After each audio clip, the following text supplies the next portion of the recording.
அந்த காட்டுல ஒரே ஒரு குளத்தை தவிர வேற நீர்நிலைகள் எதுவுமே இல்ல. அந்த காட்டுல வாழ்ந்த பறவைகள் எல்லாருமே அந்த குளத்தை நம்பிதான் வாழ்ந்து வந்தாங்க.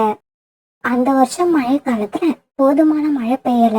அப்புறம் அந்த கோடை காலத்துல வெயில் ரொம்ப அதிகமா இருந்தால அந்த குளத்து நீரும் வத்தி போக ஆரம்பிச்சது. இத பார்த்த பறவைகள் எல்லாருமே ரொம்பவும் வருத்தமானாங்க. ஒரு நாள் அந்த குளத்துல நீர் குடிக்க வந்த சோனாக்குருவி நீர் குறைஞ்சிருந்ததை பார்த்துட்டு ரொம்பவும் கவலைப்பட்டது. இப்படி சோனாக்குருவி கவலைப்பட்டுட்டு இருக்க சமயத்துல புறாவும் அந்த குளத்துல நீர் குடிக்கிறதுக்காக வந்தது. புறான்னா, இந்த வருஷம் மழை பெய்யாதால இந்த குளத்துல நீர் ரொம்பவும் வத்தி போயிடுச்சு. இப்ப நம்ம இதை கவனிக்காம விட்டுட்டா ஒரு நாள் இல்ல ஒரு நாள் இந்த குளம் சுத்தமா வத்தி போயிடும். அப்புறம் எல்லா பறவைங்களும் தண்ணீருக்காக ரொம்ப கஷ்டப்படணும். ஆமா சோனா, நீ சொல்றது சரிதான். இந்த விஷயத்த நாம இப்பவே பருந்து மகாராஜா கிட்ட சொல்லி ஆகணும். அப்பதான் பருந்து மகாராஜா இந்த குளம் வத்தி போகாம இருக்கிறதுக்கு ஏதாவது ஏற்பாடு பண்ணுவாரு. இப்படி பேசிக்கிட்ட சோனா குருவியும் புறாவும் பிறகு பருந்து மகாராஜாவை பாக்குறதுக்காக அவரோட அரண்மனைக்கு போனாங்க. பருந்து மகாராஜா அந்த காட்டை ரொம்பவும் நல்லபடியா ஆட்சி நடத்திக்கிட்டு இருந்தாரு. அந்த காட்டுல உள்ள பறவைகளோட நலன்ல ரொம்பவும் அக்கறை வச்சிருந்தாரு. பருந்து மகாராஜாவை பாக்குறதுக்காக அரண்மனைக்கு போன சோனா குருவியும் புறாவும் இப்படி பேச ஆரம்பிச்சாங்க. பருந்து மகாராஜா, நம்ம காட்டுல உள்ள குளத்துல தண்ணீரோட அளவு ரொம்பவும் குறைஞ்சு போயிடுச்சு. நம்ம காட்டுல இருக்கிறது ஒரே குளம். அந்த குளமும் வத்தி போயிடுச்சுன்னா பறவைகள் எல்லாருமே இருக்கிறது தவிர வேற வழி இல்ல. பருந்து மகாராஜா, நீங்க தான் ஏதாவது யோசனை பண்ணி பறவைகளோட வாழ்க்கையை எந்தவித கஷ்டமும் இல்லாம பாத்துக்கணும். சோனா குருவியும் புறாவும் சொன்னத பருந்து மகாராஜா ரொம்பவும் கவனமா கேட்டுக்கிட்டாரு. வீரர்களே, உடனே காட்டுக்குள்ள போங்க. நாளைக்கு எல்லா பறவைகளையும் என்ன வந்து சந்திக்க சொல்லுங்க. அந்த சமயத்துல அந்த குளத்து நீர் வத்தி போகாம இருக்க என்ன செய்யலாம்னு எல்லா பறவைகள் கூடவும் நான் கலந்து பேசணும். பருந்து மகாராஜா இப்படி சொன்னதும் வீரர்கள் காட்டுக்குள்ள பறந்து போனாங்க. பறவைகளே, நாளைக்கு எல்லாரும் பறந்து மகாராஜாவை அரண்மனையில வந்து பாருங்க. அப்படி பாக்குற சமயத்துல நம்ம காட்டுல உள்ள குளத்து நீர் வத்தி போகாம இருக்க என்ன செய்யலாம்னு உங்க மனசுல உள்ள யோசனைய சொல்லுங்க. இந்த மாதிரி பருந்து மகாராஜோட வீரர்கள் காடு பூரா எல்லா பறவைங்களுக்கும் இந்த அறிவிப்பை சொன்னாங்க. ராஜாவோட இந்த அறிவிப்பை கேட்டதும் காட்டுல உள்ள எல்லா பறவைகளும் மறுநாள் அரண்மனைக்கு போனாங்க. பறவைகளே, நம்ம காட்டுல உள்ள குளத்தோட நீர் ரொம்பவும் வத்தி போயிட்டு இருக்குன்னு உங்க எல்லாருக்குமே தெரியும். இந்த சமயத்துல காட்டுல வாழ்ற எல்லா பறவைகளுக்கும் குடிநீர் பிரச்சனை ஏற்படாம இருக்க அவங்க மனசுல தோன்ற யோசனைய சொல்லுங்க. பருந்து மகாராஜா, பக்கத்து காட்டுல ஒரு பெரிய நதி ஒண்ணு ஓடிக்கிட்டு இருக்கு. நாம எல்லா பறவைகளும் சேர்ந்து அந்த நதியை வெட்டி நம்ம காட்டு பக்கம் கொண்டு வரலான்னு என்னோட யோசனை. இல்ல மகாராஜா, இந்த யோசனை சரியில்லை. இந்த திட்டத்தை செயல்படுத்துறதுக்கு பல வருஷங்கள் ஆகும். இந்த வருஷம் வரப்போற குடிநீர் பிரச்சனையை எப்படி போக்கணும்ன்றத பத்தி தான் நாம இப்ப யோசிக்கணும். பிறகு ஒவ்வொரு பறவையா அவங்களோட மனசுல தோன்ற யோசனைய மகாராஜா கிட்ட சொன்னாங்க. ஆனா எந்த யோசனையும் மகாராஜாவுக்கு நல்ல யோசனையா மனசுல படல. அதனால தன்னோட மந்திரி காலுக்காகம் பக்கம் திரும்பி இப்படி பேச ஆரம்பிச்சாரு. என்ன மந்திரி, நீங்க ஏன் மௌனமா இருக்கீங்க? உங்க மனசுல என்ன யோசனை தோணுதோ நீங்களும் சொல்லுங்க. பருந்து மகாராஜா, என்னை விட புத்திசாலி இந்த காட்டுல யாராவது இருக்காங்களான்னு பாக்குறதுக்கு தான் நான் மௌனமா இருந்தேன். இப்ப தெரிஞ்சு போச்சு இந்த காட்டுல உள்ள பறவைகள் யாருமே ஏன் அளவுக்கு புத்திசாலி இல்லைன்னு. மந்திரி, உங்க மனசுல ஏதோ யோசனை இருக்குன்னு நினைக்கிறேன். அது என்னன்னு கொஞ்சம் சீக்கிரமா சொல்லுங்க. பருந்து மகாராஜா, நம்ம காட்டுல இருக்கிற குளம் அதிக ஆழமும் இல்ல அகலமும் இல்ல. இப்ப நாம செய்ய வேண்டியது என்னன்னா எல்லா பறவைகளும் சேர்ந்து அந்த குளத்தை ஆழமாவும் அகலமாவும் ஆக்கணும். அப்படி நாம செஞ்சு அந்த குளம் மழை தண்ணியால நிரம்பிடுச்சுன்னா பிறகு ஒரு வருஷத்துக்கு நமக்கு கவலையே இல்லை. பருந்து மகாராஜாவுக்கு மந்திரி காலுக்காகத்தோட யோசனை ரொம்பவும் பிடிச்சிருந்தது. மந்திரி அவர்களே, உங்களோட யோசனை ரொம்பவும் அருமையான யோசனை. பறவைகளே, நாளைக்கு காலையிலிருந்து நம்ம காட்டுல உள்ள குளத்தை அதிக ஆழமாவும் அகலமாவும் ஆக்குவதற்கான முயற்சியில ஈடுபடுங்க. காட்டுல உள்ள எல்லா பறவைகளும் இந்த வேலையில ஈடுபடணும். மறுநாள் காலையில இருந்து காட்டுல உள்ள எல்லா பறவைகளும் அந்த குளத்தை ஆழமாக்குறதுக்கான வேலையில ஈடுபட்டாங்க. இப்படி எல்லா பறவைகளும் ஒத்துமையா ஒரே மாதிரி வேலை செஞ்சதால சீக்கிரமாவே அந்த குளம் ரொம்பவும் அழகாவும் அகலமாவும் மாறிடுச்சு. இப்படியே சில நாட்கள் நகர்ந்துச்சு. அந்த காட்டை ஒரு நாள் திடீர்னு கருமேகங்கள் சூழ ஆரம்பிச்சது. பிறகு கொஞ்ச நேரத்துக்கெல்லாம் பயங்கரமா மழை பெய்ய ஆரம்பிச்சது. எல்லா பறவைகளும் தங்களோட வீட்டுல பாதுகாப்பா சந்தோஷமா இருந்தாங்க. புராணம் இந்த மழை நீர் நம்ம குளத்துல தேங்கடிக்க ஆரம்பிச்சது அப்படின்னா சீக்கிரமாவே நம்ம குளம் தண்ணீர்ல நிரம்பி வழியும். அதுக்கப்புறம் 1 வருஷம் வரைக்கும் நமக்கு தண்ணி பத்தின கவலையே இருக்காது. நம்ம மந்திரி காலுக்காகத்தோட யோசனை ரொம்பவும் நல்ல யோசனை தான். நீ சொல்ற மாதிரி இந்த மழையால அந்த குளம் பூரா தண்ணீரால நிரம்பி வழியும்னு தான் நானும் நினைக்கிறேன். மறுநாள் பொழுது விடிஞ்சிச்சு. மறுநாள் காலையில மழை சுத்தமா விட்டு இருந்தது. காட்டுல இருந்த நிறைய பறவைகள் குளத்துல நீர் எவ்வளவு தேங்கி இருக்குன்னு பாக்குறதுக்காக குளத்துக்கு வந்தாங்க. அந்த குளம் தண்ணீரால நிரம்பி வழியறத பார்த்த எல்லா பறவைகளுக்கும் ரொம்ப சந்தோஷமா இருந்தது. அந்த சமயத்துலதான் காலுக்காகத்தோட மனைவி கோரிக்காக அங்க வந்தது. வழி விடுங்க, வழி விடுங்க. எல்லாரும் இப்படி அடைச்சிக்கிட்டு நின்னீங்கன்னா மந்திரியோட மனைவியான நான் எப்படி குளத்தை வந்து பாப்பேன்? கோரி இப்படி சொல்ல நின்னுட்டு இருந்த பறவைகள் கோரி வரத்துக்காக வழி விட்டாங்க. ஆஹா, எவ்வளவு தண்ணி, எவ்வளவு தண்ணி! என் கணவருக்கு மட்டும் தக்க சமயத்துல இந்த யோசனை வரலன்னா இன்னும் கொஞ்ச நாள்ல தண்ணி இல்லாம நீங்க எல்லாம் செத்து போயிருப்பீங்க.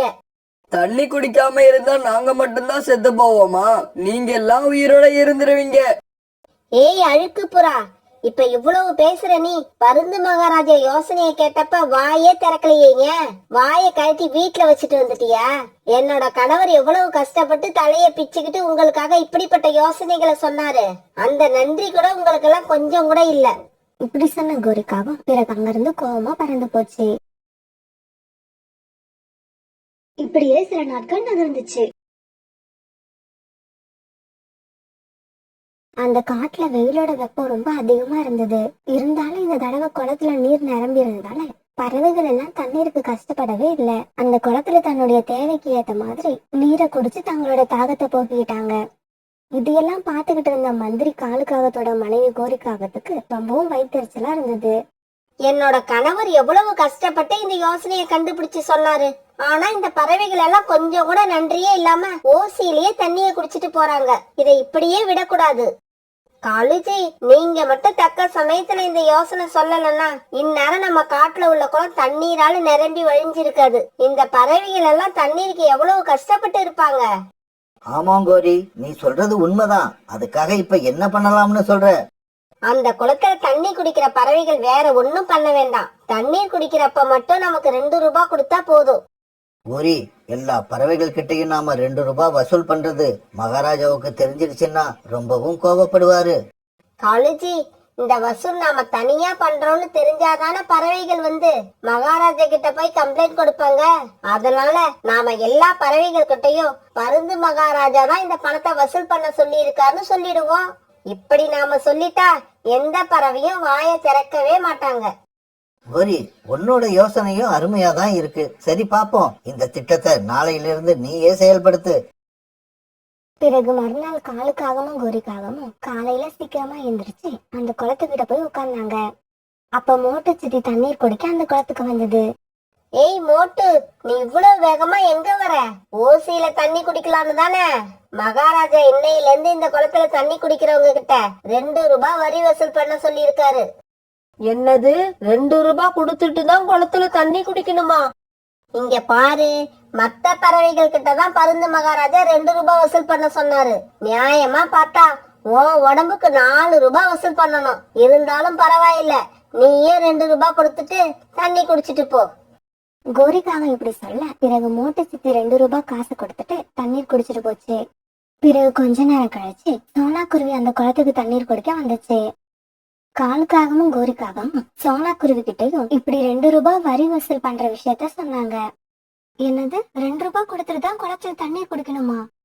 இந்த கேள்வியை என்கிட்ட கேட்காத, பருந்து மகாராஜா கிட்ட போய் கேளு. உன் கேள்விக்கு பதில் அவர் தான் சொல்லுவாரு. இங்க பாரு சோனா, எல்லா பறவைகள் கிட்டையும் சொல்லிடு, பருந்து மகாராஜா இந்த குளத்துல தண்ணி குடிக்கிற பறவைகள் கிட்ட 2 ரூபாய் வரி வசூல் பண்ண சொல்லி இருக்காரு. வரி வசூல் பண்ற அதிகாரியா கோரிய தான் நியமிச்சிருக்காரு. காலுக்காக இப்படி சொன்னதும் அதை எந்த பறவையாலும் எதிர்த்து பேச முடியல. பறவைகள் எல்லாருமே அவசியம் தண்ணீர் குடிக்க வேண்டியிருந்தது. அதனால வேற வழி இல்லாம எல்லா பறவைகளும் கோரிக்காக 2 ரூபாய் கொடுத்துட்டு தண்ணீர் குடிக்க ஆரம்பிச்சாங்க. என்ன கோரி, இந்த பட்டு புடவை ஏது புதுசா இருக்கு? காலுஜி, இந்த பட்டு புடவை எப்படி நல்லா இருக்கா? இந்த புடவை ஏது தெரியுமா? நம்ம காட்டுல உள்ள பறவைகள் தண்ணீர் குடிக்க வரி கொடுக்கறாங்கல்ல, 2 ரூபாய். அதையெல்லாம் சேர்த்து வச்சு வாங்கினேன். இன்னும் 2 மாசத்துக்குள்ள எப்படியாவது ஒரு வைர நெக்லஸ் வாங்கணும். அதுதான் என்னோட அடுத்த திட்டம். இப்படியே சில நாட்கள் நகர்ந்துச்சு. ஒரு நாள் பருந்து மகாராஜா தன்னோட வீரர்கள் கிட்ட இப்படி சொன்னாரு. வீரர்களே, நம்ம அரண்மனை மேக்கப் மேன அழைச்சுக்கிட்டு வாங்க. நான் மாறு வேஷம் போட்டுக்கிட்டு நகர்வலம் போகணும். பிறகு மேக்கப் மேன் வந்து பருந்து மகாராஜாவோட முகத்தை மேக்கப் போட்டு வேற மாதிரி மாத்திட்டாரு. இப்படி தன்னோட முகத்தை மாத்திக்கிட்ட பருந்து மகாராஜா பிறகு காட்டுக்குள்ள நகர்வனம் கிளம்பி போனாரு. இப்படி வந்த பருந்து மகாராஜா முதல்ல மூட்டை சித்திய பார்த்தாரு. பறவையே, நான் பக்கத்து காட்டுல இருந்து வரேன். இந்த காட்டுல பறவைகளான நீங்க எல்லாம் சந்தோஷமா இருக்கீங்களா? இந்த காட்டுல பறவைகளான நாங்க சந்தோஷமா இருக்கோமோ இல்லையோ, பருந்து மகாராஜா ரொம்ப சந்தோஷமா இருக்காரு. மூட்டை சித்தியோட இந்த பதில கேட்ட பருந்து மகாராஜாவுக்கு எதுவுமே புரியல. பறவையே, நீ சொல்றது எனக்கு எதுவும் புரியல. கொஞ்சம் விளக்கமா சொல்லு. எந்த காட்டுலயாவது பறவைங்க தண்ணி குடிக்கிறதுக்கு வரி போட்டு வசூல் பண்ணுவாங்களா? ஆனா எங்க காட்டுல உள்ள பருந்து மகாராஜா குளத்துல தண்ணி குடிக்கிறதுக்கு மந்திரியோட மனைவிய வசூல் அதிகாரியா போட்டு ஒரு பறவை ஒரு தடவை தண்ணி குடிக்கிறதுக்கு 2 ரூபாய் வசூல் பண்றாரு. இத கேட்ட பருந்து மகாராஜா அதிர்ச்சி ஆயிட்டாரு. ஓஹோ, இதுதான் விஷயமா? இப்படி சொல்லிட்டு அந்த இடத்த விட்டு கிளம்பின பருந்து மகாராஜா பிறகு புறா ஒரு இடத்துல உட்கார்ந்து இருக்கிறத பார்த்துட்டு அதுகிட்ட போனாரு. மகாராஜாவோட முகத்தை பார்த்த புறாவால கூட அது மகாராஜான்னு கண்டுபிடிக்க முடியல. ஏய் புறாவே, எனக்கு ரொம்ப தண்ணீர் தாகமாய் இருக்கு. உங்ககிட்ட கொஞ்சம் தண்ணீர் இருந்தா எனக்கு குடிக்க கொடு. என்னது, குடிக்க தண்ணி வேணுமா? அப்படின்னா உங்ககிட்ட முதல்ல 2 ரூபாய் பணம் வேணும். 2 ரூபாய் பணம் இல்லாம இந்த காட்டுல யாரும் தண்ணி குடிக்க முடியாது. இப்படி சொன்ன புறா அங்க இருந்து கிளம்பி பறந்து போயிடுச்சு. இதையெல்லாம் கேட்ட பருந்து மகாராஜா ரொம்பவும் கோபமாகி நேரா குளத்துக்கிட்ட போனாரு. இப்படி போன மகாராஜா அங்க இருந்த கோரிக்காகத்துக்கிட்ட எதுவும் பேசாம குளத்தில் தண்ணி குடிக்க போனாரு. ஏய் தாத்தா, நில்லு நில்லு. யார கேட்டுக்கிட்டு இந்த குளத்துல தண்ணி குடிக்க வந்த? இங்க யாரும் ஓசையில தண்ணி குடிக்க முடியாது. 2 ரூபாய் பணத்தை கொடுத்துட்டு அப்புறமா தண்ணி குடி. ஆமா, நீங்க இப்படி வசூல் பண்ற 2 ரூபாய் எல்லாம் எங்க போகுது? யாருக்காக இதையெல்லாம் வசூல் பண்றீங்க? ஏன் அத சொன்னாதான் 2 ரூபாய் பணம் கொடுப்பியா? இல்லன்னா கொடுக்க மாட்டியா? போனா போகுதுன்னு சொல்றேன் கேட்டுக்க. இந்த காட்டோட பருந்து மகாராஜா இருக்காருல்ல, அவர்தான் தண்ணி குடிக்க வர பறவைகள் கிட்ட எல்லாம் 2 ரூபாய் வரி வசூல் பண்ண சொல்லி இருக்காரு. கோரிக்காக இந்த மாதிரி சொன்னதுதான் தாமதம். பருந்து மகாராஜா உடனே கோபத்துல வேகமா இப்படி கத்தினாரு. வீரர்களே, உடனே வாங்க, இந்த காகத்தை கைது பண்ணுங்க.